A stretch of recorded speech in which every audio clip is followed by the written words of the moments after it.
ലോകരാഷ്ട്രീയത്തിലെ ഏറ്റവും വലിയ പവർ ഗെയിമിനാണ് നമ്മൾ സാക്ഷ്യം വഹിക്കുന്നത്. ഒരു വശത്ത് അതികായനായ അമേരിക്ക, മറുവശത്ത് തല ഉയർത്തി ഇന്ത്യ.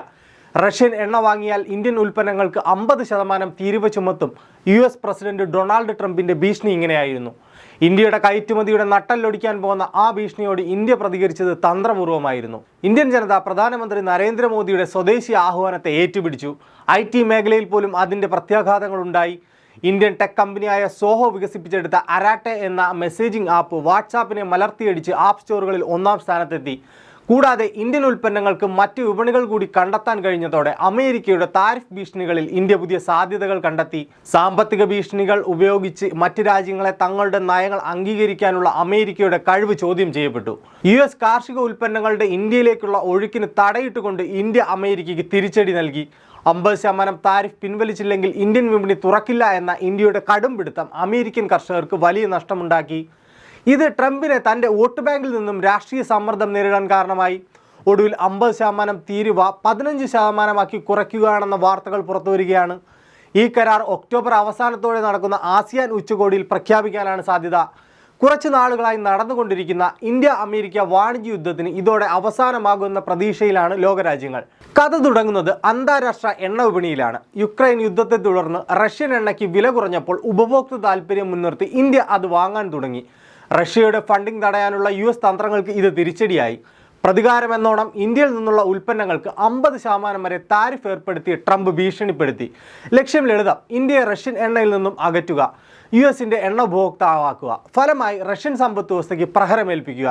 എന്നാൽ ഇന്ത്യൻ നയതന്ത്രം ഇവിടെ തൻ്റെ കരുത്ത് തെളിയിച്ചു.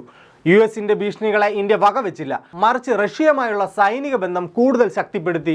അതിൻ്റെ ഏറ്റവും വലിയ ഉദാഹരണമായിരുന്നു S-400 ട്രയംഫ് വ്യോമ പ്രതിരോധ മിസൈൽ സംവിധാനത്തിൻ്റെ അധിക യൂണിറ്റുകൾ വാങ്ങാനുള്ള 10,000 കോടി രൂപയുടെ പുതിയ കരാർ.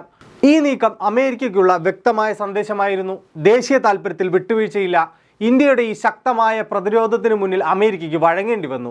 എണ്ണ ഇറക്കുമതി കുറയ്ക്കാൻ ഇന്ത്യ നൽകിയെന്ന് പറയുന്ന ഉറപ്പുകൾക്ക് പകരമായി US തങ്ങളുടെ താരിഫ് ഭീഷണികളിൽ നിന്നും പിന്നോട്ട് പോകാൻ തയ്യാറാവുകയാണെന്നാണ് വിവരം. റിപ്പോർട്ടുകൾ പ്രകാരം 50% താരിഫ് 15 മുതൽ 16% വരെയായി കുറച്ചേക്കാം. ഈ താരിഫ് കുറയ്ക്കുന്നതിന് പകരമായി ഇന്ത്യ US-ന് നൽകുന്ന പ്രധാന ഇളവുകൾ ഇവയാണ്: US-ൽ നിന്നുള്ള ജനിതക മാറ്റം വരുത്താത്ത ചോളം, സോയാബീൻ എന്നിവയ്ക്ക് ഇന്ത്യൻ വിപണിയിലേക്ക് പ്രവേശനം, എഥനോൾ ഉൾപ്പെടെയുള്ള ഉൽപ്പന്നങ്ങളുടെ ഇറക്കുമതിക്ക് അനുമതി. ഈ വലിയ വ്യാപാര കരാറിൻ്റെ ആദ്യഘട്ടം നവംബർ 1-ന് മുൻപേ തന്നെ പ്രഖ്യാപിക്കാൻ സാധ്യതയുണ്ടെന്നാണ് സൂചന. ലോകത്തിലെ 5ാമത്തെ വലിയ സമ്പദ് വ്യവസ്ഥയെ വളരുന്ന ഇന്ത്യയുടെ സ്വതന്ത്രമായ വിദേശ നയം ലോകശക്തികൾ അംഗീകരിച്ചു തുടങ്ങിയിരിക്കുന്നു എന്നതിൻ്റെ തെളിവാണ് ഈ സംഭവം.